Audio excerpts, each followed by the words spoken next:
वृक्षों की तरह मैं भी एक वृक्ष हूं। मैं मोरेसी कुल का सदस्य हूं। इस कुल को आर्टिकेसी नाम से भी जाना जाता है। मेरे कुल के अन्य सदस्यों में अंजीर, बरगद और पीपल शामिल हैं। मुझे भारत के विभिन्न भागों में देखा जा सकता है। यही कारण है कि भारत की विभिन्न भाषाओं में मेरा नाम है। हिंदी में मेरा प्रचलित नाम गूलर है। यही है मेरा संक्षिप्त परिचय। मेरे विषय में अधिक बातें तो वैज्ञानिक ही बता सकते हैं। तो चलिए देखें वे मेरे विषय में क्या कहते हैं। गूलर का नाम लेते ही एक ऐसे वृक्ष का चित्र मस्तिष्क पटल पर उभरता है जिसमें फल तो लगते हैं लेकिन पुष्प नहीं होते। यह गूलर के पुष्प बहुत ही दुर्लभ हैं, जबकि वास्तविकता कुछ और ही है। गूलर, जिसे आम जनमानस फल समझता है, वो फल न होकर पुष्पक्रम या इन्फ्लोरेसेंस होता है। और पुष्पक्रम में बहुत सारे पुष्प होते हैं। गूलर का वृक्ष 50 से 60 फीट ऊंचा होता है। तना गोल और शाखीय होता है। पत्तियां एकांतर तथा 4 से 7.5 इंच तक लंबी होती हैं। पत्तियों के आधार पर 3 मुख्य शिराओं को बड़ी आसानी से देखा जा सकता है। प्रायः पत्तियों की सतह पर बहुत सारे दानेदार निशान देखने को मिलते हैं, जिन्हें सिस्टोलिथ कहते हैं। सिस्टोलिथ में कैल्शियम कार्बोनेट अंगूर के गुच्छे के रूप में एकत्रित हो जाता है। गूलर के तने में दूध या लेटेक्स होता है, जो निकलते वक्त सफेद तथा बाद में पीला हो जाता है। गूलर का पुष्पक्रम उदंबरक कहलाता है। ये नाशपाती के आकार का खोखला गूदेदार पुष्पासन होता है, जिसके अंदर बहुत सारे एक लिंगी पुष्प लगे रहते हैं।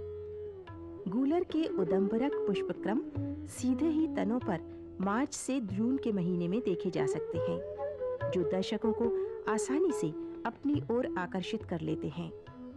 वनस्पति शास्त्र में इस स्थिति को कॉलीफ्लोरी कहते हैं। ये समशीतोष्ण वृक्षों का लक्षण है।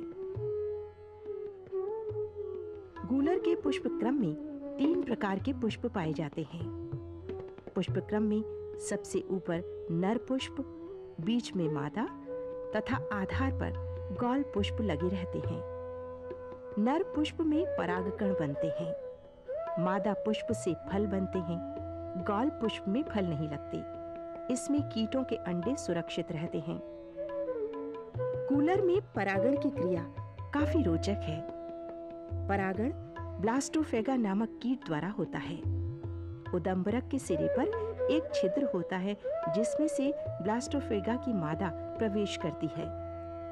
मादा ब्लास्टोफेगा उदंबरक के बीच में स्थित मादा पुष्पों को अन्य पुष्पों से लाए गए परागकणों द्वारा परागित करती है। इसके बाद मादा गौल पुष्पों में अंडे देती है। गौल पुष्प का अंडाशय कीटों के अंडों के लिए सुरक्षित स्थान है। यहाँ इनकी इल्ली न केवल सुरक्षित रहती है, बल्कि इसे खाने के लिए अंडक भी मिलते हैं। अंडे देने के बाद जब मादा बाहर जाने का प्रयत्न करती है, तो उसे रास्ता ही नहीं दिखता। इसलिए उसकी पुष्पक्रम के अंदर ही मृत्यु हो जाती है। अंडों से इल्ली और इल्ली से प्यूपा बनता है, जो आगे चलकर पूर्ण कीट बनता है। ये बाहर निकलते समय अपने साथ बहुत सारे परागकण ले जाता है, जो अन्य पुष्पक्रम में प्रवेश कर पुनः अपनी जान देकर परागण का कार्य करता है। गूलर के पुष्पक्रम में आर्द्रता 13.6%, एल्ब्यूमिनाइट 7.4%, वसा 5.6%, कार्बोहाइड्रेट 49%, रंग द्रव्य 8.5%, सूल 17.97%, भस्म 6.5%, सिलिका 0.25% तथा फास्फोरस 0.97% होता है। इसके छाल में 14% टैनिन होता है। इसके दूध में 4 से 7.4% रबड़ होता है। गूलर का वृक्ष बहुत उपयोगी है। गूलर के वास्तविक फल को अकीन कहते हैं, जो छोटे छोटे दाने के आकार के काफी संख्या में होते हैं। गूलर का पुष्प क्रम कच्चे रहने पर हरा तथा पकने पर लाल हो जाता है। पका हुआ पुष्प क्रम चिड़ियों, गिलहरी तथा बंदर जैसे शाकाहारी प्राणियों की पहली पसंद है।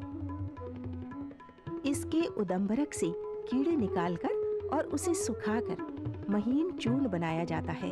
ये चूर्ण पाचक होता है तथा मधुमेह, अतिसार, पेचिश तथा पेशाब के रोगों को दूर करने में उपयोगी होता है। दुबले पतले शिशु को गूलर के दूध की 8-10 बूंदें दूध में मिलाकर पिलाने से उसका शरीर हिष्ट-पुष्ट और सुडौल हो जाता है। गूलर की छाल कैंसर के निदान में उपयोगी होती है। पत्तियों का उपयोग जोड़ों के दर्द को दूर करने में किया जाता है। भोजन और दवा के अतिरिक्त गूलर के अन्य बहुत सारे उपयोग हैं। इसकी पत्तियों को जानवर बड़े चाव से खाते हैं। इसकी छाया शीतल होती है। पतले और मुलायम तनों का उपयोग दातोन के रूप में किया जा सकता है। इसकी लकड़ी का ईंधन के रूप में उपयोग किया जा सकता है। अरे वाह, मैं इतना उपयोगी हूँ, ये तो मुझे भी पता नहीं था। ये मेरी हार्दिक इच्छा है कि मैं पशु पक्षी एवं मनुष्यों की सेवा करूं, धरा के बिगड़ते पर्यावरण को स्वच्छ करने में अपनी सहभागिता दर्ज करूं। मैं ये तभी कर पाऊंगा जब मेरा रोपण अधिक से अधिक किया जाए, मेरी रक्षा की जाए। और हाँ, एक चीज और बताऊं, मुझे जीने और बढ़ने के लिए बहुत कम पानी की आवश्यकता होती है। अतः मैं समस्त प्राणियों में विकसित मानव से निवेदन करता हूं कि आप मेरा रोपण करें, रक्षा करें। इसके बदले में मैं आपकी सेवा लंबे समय तक करूंगा।